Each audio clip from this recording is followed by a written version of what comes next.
Bonjour. La plupart des gens se demandent quelle est la différence entre une agence immobilière et un démarcheur. Ils se posent la question, lorsqu'ils ont une problématique immobilière, de savoir est-ce qu'ils passent par un démarcheur ou est-ce qu'ils passent par une agence immobilière. Je vais commencer par les démarcheurs. Les démarcheurs, ce sont pour la plupart du temps des gens qui mettent une plaque à un carrefour ou dans une rue, comme quoi ils sont démarchés avec le numéro de téléphone. C'est des gens qui occupent déjà d'autres fonctions, soit des chauffeurs, soit des taxis-motos, soit des plombiers, des électriciens, enfin, qui font des métiers où ils sont la plupart du temps en contact avec les propriétaires et ils proposent leurs services pour leur trouver des locataires ou des acquéreurs. L'agence immobilière est établie à une adresse précise. La plupart du temps, c'est des sociétés qui sont des établissements ou des SARL qui sont immatriculés au registre du commerce, qui doivent déclarer leurs revenus, payer des impôts, la TVA, payer l'impôt sur le revenu, payer la patente. Ce que les démarcheurs n'ont pas à faire. Par rapport à la clientèle, une agence immobilière, étant donné qu'elle est basée dans un local fixe, lorsque les clients souhaitent revoir l'agent immobilier, ils savent exactement où trouver l'agent immobilier. Un démarcheur peut déplacer sa plaque du jour au lendemain, on peut ne pas le retrouver. Au niveau du conseil, l'agence immobilière, la plupart du temps, de par son expérience, peut proposer des conseils aux propriétaires, les aiguiller au niveau des déclarations pour les impôts, pour lorsqu'il y a par exemple une vente, par exemple, leur conseiller les notaires ou les huissiers qu'il faut suivre. Au niveau des documents d'une maison, par exemple, l'agent immobilier peut accompagner les propriétaires pour faire établir les bons documents, par exemple le titre foncier, par exemple le certificat de recasement, par exemple le permis d'habiter. Donc l'agent immobilier peut apporter ce conseil-là avant de faire la vente. Au niveau des transactions, lorsque par exemple une vente ou une location est réalisée, un agent immobilier peut établir un reçu au client, ce que le démarcheur ne peut pas faire. Le démarcheur n'a pas de carnet de reçu, lui, il fait son travail et il s'en va. La différence entre les deux entités n'est pas forcément une opposition, il y a une complémentarité. Les démarcheurs sont sur le terrain et connaissent le marché. Disons, enfin, en fonction des secteurs, ils les connaissent au bout des doigts. Ils connaissent la plupart des propriétaires de leur quartier.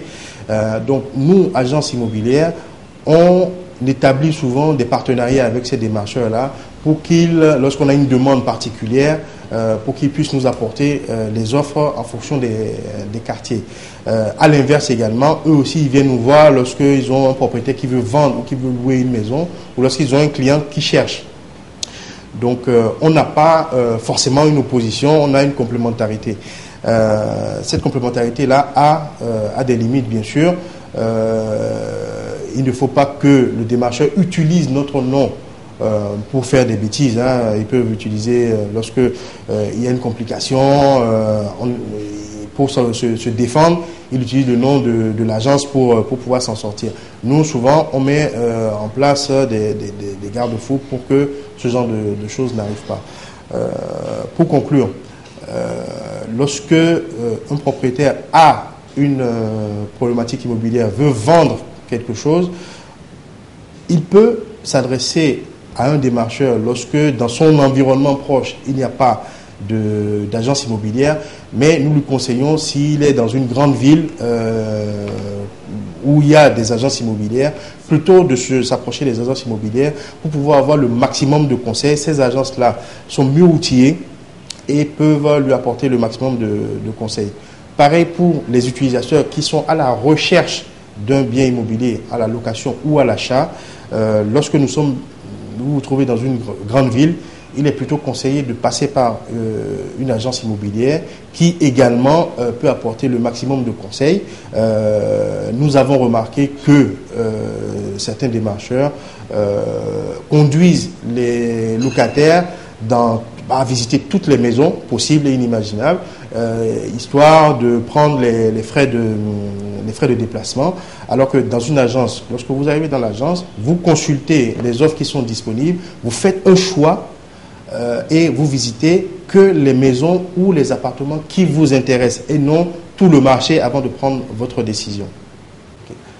Wadim Partners Immobilier est une société conseil en immobilier d'entreprise, c'est-à-dire que nous conseillons les chefs d'entreprise dans leurs problématiques immobilières, que ce soit la recherche de bureaux, la recherche de locaux commerciaux, la recherche de terrain pour implanter une activité industrielle ou commerciale, la recherche de maisons ou d'appartements pour les cadres de la société.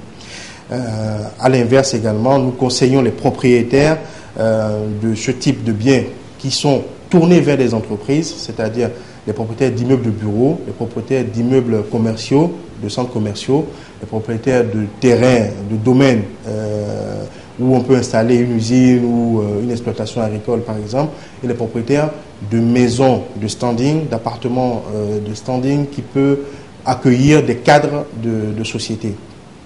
Au-delà de la location et de la vente, nous proposons aussi de faire des études immobilières, les expertises immobilières, lorsqu'un propriétaire veut connaître la valeur de son bien pour faire un prêt bancaire par exemple ou pour le patrimoine d'une société par exemple, nous pouvons faire la valorisation de ce bien-là. Nous faisons également de la gestion immobilière pour le compte d'autrui. Des propriétaires investisseurs peuvent nous confier leur patrimoine immobilier.